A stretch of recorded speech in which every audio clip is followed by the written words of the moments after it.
Avengers end game 2019 में आई थी, जिसने 2.7 बिलियन डॉलर कमाए और वर्ल्ड की सेकंड हाईएस्ट ग्रोसिंग मूवी बनी। ये एमसीयू का पीक पॉइंट था, लेकिन उसके बाद से ही मार्वल का डिक्लाइन चालू हो गया। इसका एक सीधा एग्जांपल देखें तो ब्लैक विडो, जिसने केवल 379 मिलियन डॉलर कमाए, या इटर्नल्स जो बॉक्स ऑफिस पर केवल 402 मिलियन डॉलर ही कमा पाई। बॉक्स ऑफिस के साथ साथ क्रिटिकल रिसेप्शन और ऑडियंस की तरफ से भी इनकी मूवीज को क्रिटिसिज्म झेलना पड़ रहा है, या फिर मैं बोलूं कि एवेंजर्स एंड गेम के बाद मार्वल के एल लगे पड़े हैं। पर क्यों? ऐसे क्या रीजन है जिसके कारण इनको इतना क्रिटिसिज्म झेलना पड़ रहा है, और ऐसे कौन से एरियाज हो सकते हैं जिनमें ये इम्प्रूवमेंट कर सकते हैं? जानेंगे इस वीडियो में top 5 reason why nowadays Marvel is failing. तो बिना टाइम बर्बाद किए अपने पहले पॉइंट पर चलते हैं, और वो है quantity of projects reduce the importance of Marvel. और इसको समझने के लिए इस फैक्ट को देखो कि 2008 में आयरन मैन आई थी और 2019 में एंड गेम, जिसमें 11 साल के टाइम पीरियड में टोटल 23 मूवीज मार्वल स्टूडियोज की तरफ से बनाई गई थी। और वही एवेंजर्स एंड गेम के बाद से अब तक 4 साल के टाइम पीरियड में 8 मूवीज, 8 वेब सीरीज और 2 टेलीविजन स्पेशल रिलीज हो चुकी है। और इतने कम समय में जब आप इतना ज्यादा कंटेंट दोगे तो ऑडियंस में मार्वल फटीग तो आएगा ही सही।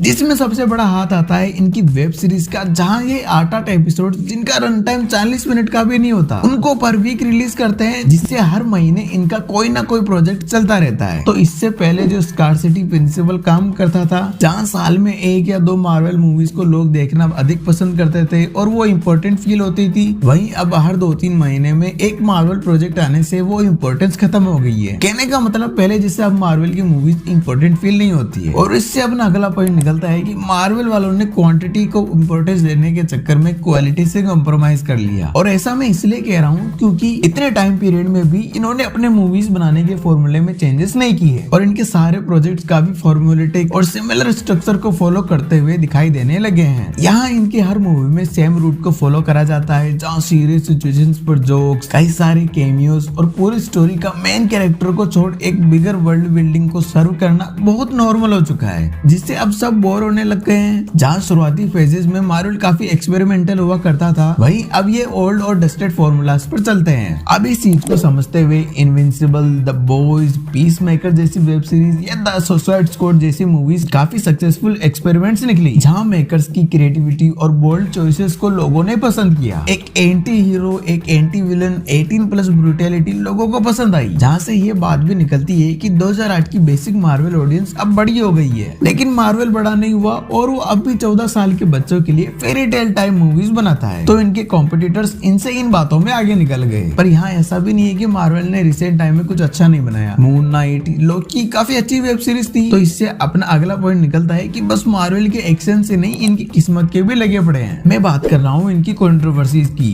जो बीते सालों में कई सारी हुई, जैसे 2021 में स्कारलेट जॉनसन का डिज्नी पर ही केस कर देना, या कैप्टन मार्वल को लेकर मार्वल पर एक्स्ट्रा फेमिनिस्ट होने की एलिगेशन। मेरा मतलब कई मेजर कैरेक्टर्स को अंडर पावर कर फीमेल को ओवर पावर दिखाना। ये तो फिर भी थोड़ी पुरानी बात हो गई। अभी बात करें रिसेंट टाइम्स की, जहां इन्हीं की वीएफएक्स आर्टिस्ट ने टॉक्सिक कल्चर को उजागर किया, और अभी हाल ही में मार्वल स्टूडियोज के वीएफएक्स हेड विक्टोरिया अंसो को डिज्नी ने फायर कर दिया। विक्टोरिया को इस टॉक्सिक कल्चर का कारण बताया जा रहा है, लेकिन अगर तुम थोड़ा लॉजिकल सोचो तो इतने कम समय में जब तुम इतना सारा वर्कलोड रखोगे तो वीएफएक्स की क्वालिटी गिरेगी, और इतने रिस्ट्रिक्टेड टाइम में वर्क बढ़ने पर एनवायरनमेंट टॉक्सिक तो होगा ही सही। लेकिन फिर भी ये थोड़ी छोटी कंट्रोवर्सी हो गई। पर अब मार्वल स्टूडियोज की किस्मत इतनी खराब चल रही है कि जोनाथन मेजर्स जो कैंग द कॉन्करर का रोल निभाते हैं, इन पर किसी 30 साल की फीमेल, मोस्ट प्रोबेबली इनकी गर्लफ्रेंड, ने डोमेस्टिक वायलेंस का केस लगा दिया। मतलब तुम भी सोचो, द नेक्स्ट थेनोस या the next big daddy of Marvel लुगाई कुटाई के चक्कर में जेल जा रहे हैं। 2018 में मार्वल ने एक ट्वीट के चक्कर में जेम्स गन को फायर कर दिया था। फिर भी यहाँ तो इन पर चार्जेस लग चुके हैं और अपेरेंटली अरेस्ट भी किया जा चुका है। इनके आगे आने वाले 10 साल का फ्यूचर कहीं ना कहीं कैंग पर बेस्ड रहेगा। लेकिन जब ऐसी बकचोदी होगी तो कैसे काम चलेगा? अब लास्ट इनकी डाउनफॉल का एक मेजर रीजन है फेज 4 और 5 की मूवीज एक सिंगल स्टोरी रखती ही नहीं है। एक बिगर यूनिवर्स से कनेक्ट करने के चक्कर में हर मूवी एक एपिसोड की तरह फील होती है। पर मास ऑडियंस का क्या, वो तो इसे एक स्टैंड अलोन मूवी की तरह ट्रीट करेगी, जिस पर अधिकतर मार्वल मूवीज खरीद नहीं उतर पाई है। एटलीस्ट पब्लिक रिव्यूज और बॉक्स ऑफिस कलेक्शन तो यही इशारा कर रहा है। फॉर एग्जाम्पल डॉक्टर स्ट्रेंज 2 एक स्टीफन स्ट्रेंज स्ट्रेंज की मूवी ना होकर वांडाविजन सीजन 2 लगती है, क्योंकि किसी ने अगर केवल डॉक्टर स्ट्रेंज 1 देखी है तो वो डायरेक्ट स्ट्रेंज 2 देखने जा ही नहीं सकता, उसको घंटा ही समझ में नहीं आएगा। ऐसी ही condition Thor love and thunder के साथ थी।